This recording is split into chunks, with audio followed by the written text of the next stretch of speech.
Hello students, good morning and Jai Swaminarayan to all of you. Today I am going to start a new poem for the Lake Isle of Innisfree, written by William Butler Yeats. It means W.B. Yeats. So first off, I want to tell about the poet William Butler Yeats, W.B. Yeats. So, friends, he was born on 13th June 1865 and he was died on 28th January 1939. He was an Irish poet and one of the foremost figures of 20th century literature.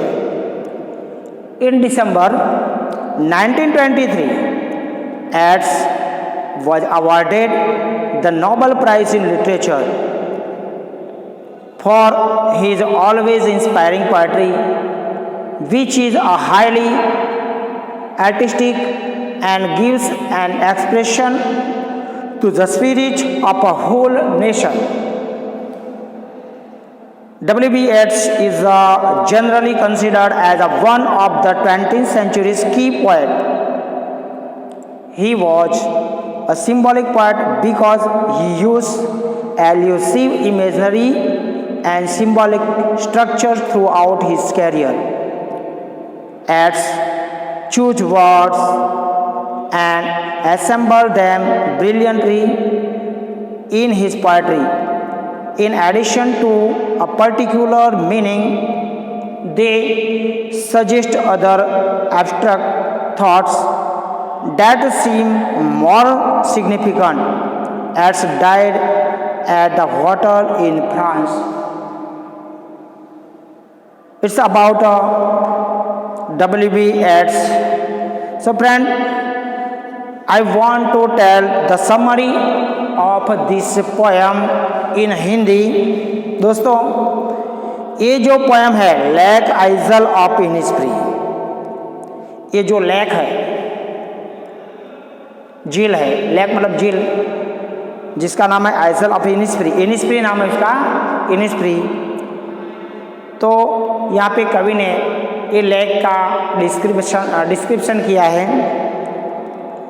कवि कहते हैं कि वो Innisfree जा रहे हैं. Innisfree वो lake का नाम, जो कि वो एक आइलैंड है का द्वीप है. वहाँ एक छोटी कुटिया बनाना चाहते हैं, वो छोटा सा हट कुटिया बनाना चाहते हैं. वहाँ 9 फलियों की पंक्तियाँ और मधुमक्खी का छत्ता होगा, मतलब हनी भी, हनी कॉम और हनी भी वहाँ पे रहेगी. हनी कॉम बनाना चाहते हैं. वो एक प्राकृतिक वातावरण में शांति के साथ अकेला रहना चाहते हैं. कवि को नेचर बहुत पसंद है. उनकी इच्छा ग्रामीण क्षेत्र में सहज जीवन व्यतीत करने की इच्छा है कवि की, क्योंकि ग्रामीण क्षेत्र में आपको मालूम है वहाँ नेचुरली सब चीज़ें नेचुरली लगती है. हमको नेचर प्रकृति का वहाँ पे बहुत ही अच्छा वातावरण मिल सकता है. अंत में कवि कहते हैं कि हर रोज़ वो रात्रि में लेक के पानी के किनारे से टकराते हुए सुनता है. फिर भी वो शहर, भले वो रहते तो शहर में जिसकी सड़कें भीड़ वाली है, वो इनिस्फ्री के मधुर ध्वनि के प्रति आकर्षित हो गए हैं और कवि पेड़ों की सरसराहट से अट्रैक्टिव हो गए हैं, मोहित हो गए हैं. निसंदेह वो स्वयं को बसों की खड़खड़ाहट भरी आवाज़ से थोड़े अलग रहना चाहते. कवि ये जो शहर की भीड़-भाड़ वाली जगह पे जहाँ बसों की सरसराहट भरी आवाज़ आती है, वो आवाज़ से कवि एक ऐसे प्राकृतिक जगह पर जाना चाहते हैं और प्रकृति की मौज मजा लेना चाहते हैं, क्योंकि कवि को नेचर प्रकृति बहुत ही अच्छी तरह से पसंद है. So friend, let we start our poem one by one stanza. So first stanza, I will arise and go now and go to in spree. देखो कवि बोलते हैं कि मैं अराइज होना मतलब उठना, मैं उठूंगा और कहाँ पे जाऊंगा? इन स्प्री चला जाऊंगा. And a small cabin built there of clay and watless made. और वहाँ पे क्या बनाएंगे? कवि वहाँ पे एक पेड़ की ब्रांचेस का, टहनियों का एक छोटी झोपड़ी बनाएंगे. क्या बनाएंगे? छोटी सी एक झोपड़ी बनाने की इच्छा प्रदर्शित करते हैं. कवि बोलते हैं कि मैं यहाँ उठ के जाऊंगा इन स्प्री आइलैंड और वहाँ पे क्ले मतलब मिट्टी और वाटलेस का मतलब है ट्री ब्रांचेस. देखो दोस्तों यहाँ पे मैंने बताया वाटलेस मतलब होता है ट्री ब्रांचेस, मतलब पेड़ों की जो ब्रांचेस होती है, शाखाएं, उनसे मैं क्या बनाऊंगा? एक झोपड़ी बनाऊंगा. कैबिन मतलब छोटी सी हट, लाइक अ हट, छोटी सी झोपड़ी होती है ना, ऐसी वो हट बनाना चाहते हैं. 9 bin rows will I have there, a hive for the honey bee. और कवि क्या बनाना चाहते हैं? 9 पंक्तियां उगाना चाहते हैं कवि. वहाँ पे बिन मतलब दोस्तों होता है सैम, मतलब बिन की 9 पंक्तियां उगाना चाहते हैं. और किस लिए वो? Will I have there a hive, और वहाँ पे एक मधुमक्खियों के साथ, मधुमक्खी का लिए जो हनीकॉम्ब होता है वो छत्ता बनाऊंगा. और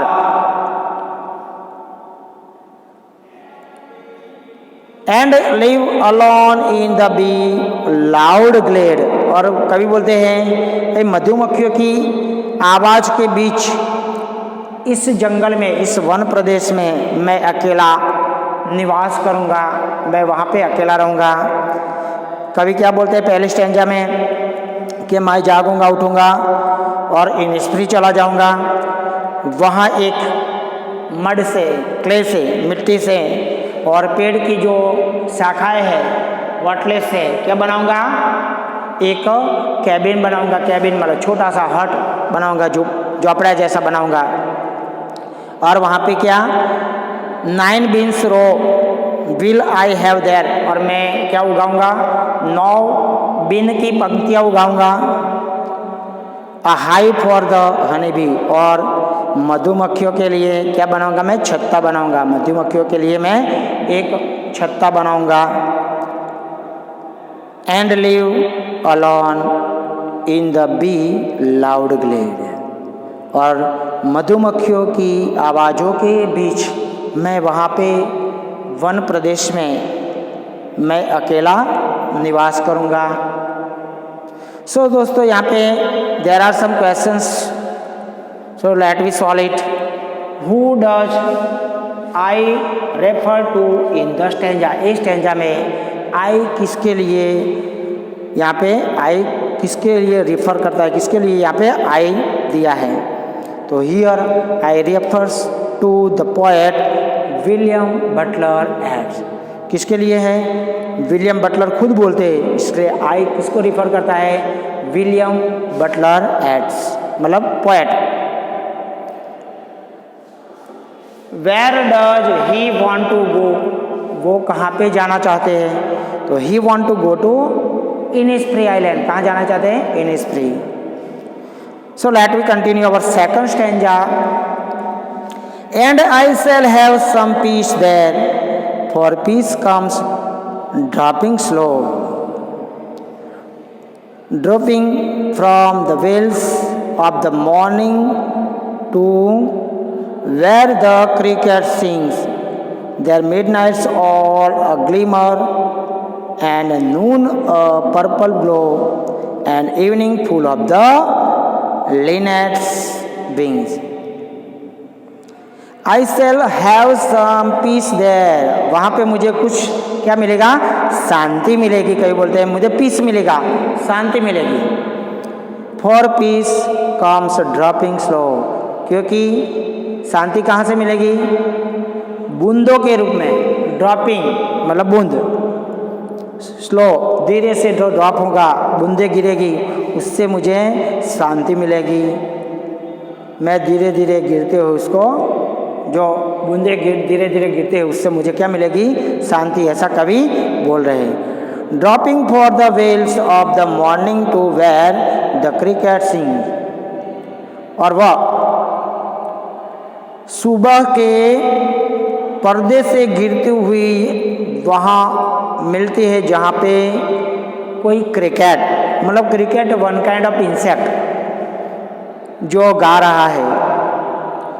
वहाँ पे कौन गा रहे हैं, cricket. Cricket is a small insect, cricket एक छोटा सा इंसेक्ट होता है जो आवाज़ निकालता है। So dropping from the veils of the morning to where the cricket sings. दोस्तों यहाँ पे देखो, वेल्स मतलब क्या होता है, पर्दा, थिन क्लॉथ कवरिंग समथिंग, कोई चीज़ को कवर करके कोई कपड़ा लगाते हैं उसको बोलते हैं वेल्स, मतलब पर्दे। और वो सुबह के मॉर्निंग के जो वेल्स है, पर्दे, वहाँ से गिरती हुई, जो वहाँ से गिरती हुई मुझे शांति मिलती है जहाँ कोई क्रिकेट गा रहा हो। There midnights all a glimmer and noon a purple glow, जहाँ पे मिडनाइट्स ऑल ग्लिमर, मिडनाइट कैसी हो, ग्लिमर मतलब टिमटिमाहट, ग्लिमर मतलब वीक लाइट, उसकी मिडनाइट की लाइट कैसी होती है, टिमटिमाहट वाली, चालू बंद ऐसी होती है, टिमटिमाहट वाली मिडनाइट की light. And Noon a purple glow, और दोपहर वहाँ पे पर्पल रंग की दोपहर हो, पर्पल रंग जैसी चमक दोपहर की हो। And evening full of the linnet sing, और शाम को तो ढेर सारे लिनेट विंग्स, वहाँ पे क्या देखने मिले हैं, बहुत सारे लिनेट पक्षी उड़ रहे हैं। Linnet a small grey and brown bird with short beak, छोटी सी बीक वाले, छोटी सी गर्दन वाले एक क्या होता है, ग्रे और ब्राउन कलर का एक पक्षी होता है। A small grey and brown bird with short beak, जिसकी बीक कैसी होती है, छोटी होती है। तो ये लिनेट एक पक्षी, वन काइंड ऑफ बर्ड। तो कभी बोलते हैं शाम को मैं बहुत सारे लिनेट पक्षी वहाँ पे उड़ रहे हो, ऐसा देखना चाहते हूँ। So some question here, I want to solve it. What will the speaker get there? मतलब जो कवि है वहाँ पे क्या पाएंगे, तो the speaker will get peace there, शांति। क्या चाहते हैं वो, शांति चाहते हैं। How has noon been described in the stanza? Stanza में नून को कैसे डिस्क्राइब किया है, तो the noon has been describe here as a purple glow, purple glow. Now let we continue our stanza number 3। I will arise and go now for always night and day, मैं उठूंगा और अब चला जाऊंगा, मुझे रात और दिन सदैव वो लेक के पानी में किनारे टकराने की और धीमी आवाज़ सुनना मुझे पसंद है। कभी बोलते हैं I will arise and go now, अभी मैं उठूंगा और जाऊंगा, for always night and day, हर रोज़ रात और दिन सदैव मैं वहाँ पे जाऊंगा। I hear the lake water lapping with a low sounds by the shore, मैं पानी को किनारे से टकराते हुए और उसकी धीमी आवाज़ें मुझे सुनाई देती। कभी बोलते हैं मुझे क्या सुनाई देता है, मैं उसकी आवाज़ सुनता हूँ। आई हियर मैं सुनता हूँ क्या, द लेक वाटर लैपिंग। दोस्तों यहाँ पे देखो, लैप मतलब हिट जेंटली, मतलब धीरे से टकराना, लैपिंग मतलब धीरे से टकराना। With low sounds by the shore, किनारे से, शोर मतलब किनारा, किनारे से टकराने की धीमी आवाज़ मुझे सुनाई देती है।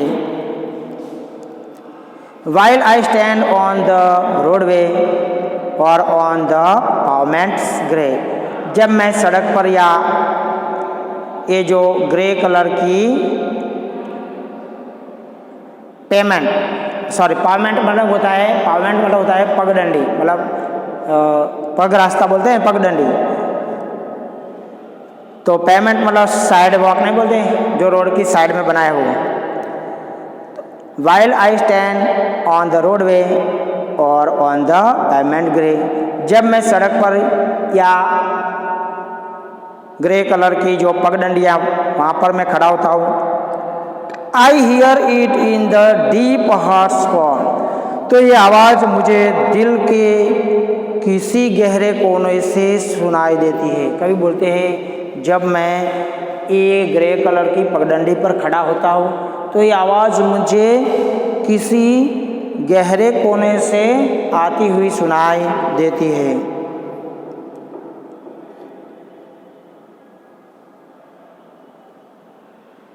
So friends, here what does the poet hear? Poet क्या सुनते हैं? What does poet hear? Poet को क्या सुनाई देता है? The poet hears the lake water lapping with low sound.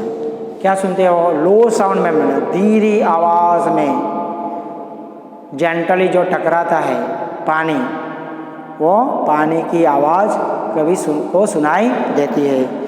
Okay friends, here we have completed our poem for The Lake Isle of Innisfree, written by W.B. Yeats. Jai Swaminarayan.